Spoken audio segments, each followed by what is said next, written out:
ऋषि जाएगा लक्ष्मी के घर लक्ष्मी से मिलने और देखेगा लक्ष्मी को परेशान करते हुए बलविंदर को, और ऋषि अपनी ही कमजोर हालत में अपनी जान की परवाह किए बिना मारेगा बलविंदर को और करेगा लक्ष्मी को प्रपोज। जी हाँ दोस्तों, भाग्य लक्ष्मी के आने वाले धमाकेदार एपिसोड में जब ऋषि हॉस्पिटल से घर आ जाएगा और ऋषि की माँ नीलम और वीरेंद्र सभी ऋषि को उसके कमरे में छोड़कर आएंगे, लेकिन अकेले कमरे में ऋषि को ऋषि की माँ और मलिष्का दोनों जब ऋषि से अकेले में बात करेंगे तब ऋषि अपनी बैंक के अंदर की दास्तान बताते हुए नीलम को कहेगा कि जब उन लुटेरों ने मुझे गोली मारी थी तब मैंने पता है सबसे पहले आपको याद किया था। यह सुनकर नीलम काफी ज्यादा खुश हो जाएगी, लेकिन जब मलिष्का कहेगी क्या तुमने भी मुझे याद किया था तब ऋषि को काफी बड़ा शौक लगेगा और ऋषि को मन ही मन एहसास होगा कि उसके सीने में गोली लगते समय उसने सिर्फ और किसी को नहीं बल्कि लक्ष्मी को याद किया था। लेकिन ना चाहते हुए ऋषि मलिष्का को कहेगा कि हाँ मलिष्का, मोम के बाद तुम्हारा चेहरा मेरे सामने आया था और मैंने तुम्हें याद किया था। यह सुनकर मलिष्का को काफी ज्यादा अजीब लगेगा, लेकिन ऋषि के बोलने के तरीके से ही मलिष्का को शक हो जाएगा कि ऋषि को और कोई नहीं बल्कि लक्ष्मी याद आई थी, जिस वजह से जब ऋषि मलिष्का को बुलाते हुए जब गलती से लक्ष्मी का नाम ले लेगा तभी मलिष्का नखरे दिखाकर ऋषि के घर से चली जाएगी, जिस वजह से ऋषि को लक्ष्मी की याद आएगी और एहसास होगा कि अगर लक्ष्मी उसके साथ यहाँ पर होती तो वो किसी भी बात से उससे नाराज नहीं होती और उसका ध्यान रखती, जिस वजह से ऋषि मलिष्का की बातों को ध्यान में ना लेते हुए लक्ष्मी से मिलने के लिए अपनी कमजोरी हालत में दूसरे दिन ऋषि लक्ष्मी के घर लक्ष्मी से मिलने के लिए जाएगा।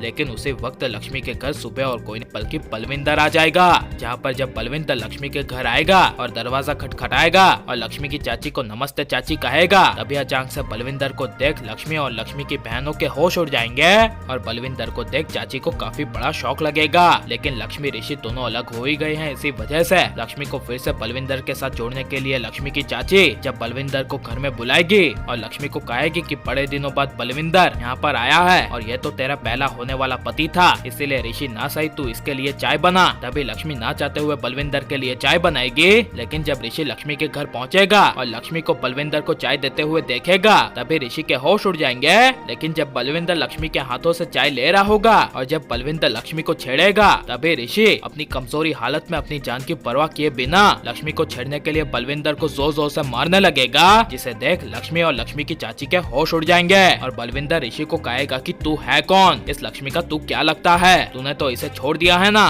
तो अब ये लक्ष्मी मेरी पत्नी है और ध्यान में रखना कि मैं सबसे पहले लक्ष्मी से शादी करने वाला था और तू इसका दूसरा होने वाला पति था। यह सुनकर ऋषि के होश उड़ जाएंगे, लेकिन ऋषि और ज्यादा बलविंदर को मारते हुए बलविंदर को कहेगा कि लक्ष्मी मेरी पत्नी है और 7 जन्मों तक हमारा रिश्ता है, इसीलिए आइंदा से तू कभी लक्ष्मी और मेरे बीच में आया या फिर तूने लक्ष्मी को टच भी किया तो मुझसे बुरा तेरे लिए इस दुनिया में कोई नहीं होगा। यह सुनकर बलविंदर के होश उड़ जाएंगे और ऋषि पूरी सोसाइटी के सामने बलविंदर को धक्के मारकर निकाल देगा घर से बाहर और करेगा लक्ष्मी को सबके सामने प्रपोज और ले जाएगा लक्ष्मी को अपने घर। और लेकिन लक्ष्मी को ऋषि की सारी पुरानी बातें भुलाकर अब लक्ष्मी को ऋषि के साथ रहना चाहिए क्या नहीं, और आप ऋषि लक्ष्मी को एक देखना चाहते हैं क्या नहीं, और ऋषि लक्ष्मी के लिए बलविंदर को मारकर सही करेगा क्या नहीं, ये सब हमें कमेंट में जरूर बताएं और आप लाइक शेयर और हमारे चैनल को सब्सक्राइब करें। मिलते हैं अगले वीडियो में, टेक केयर।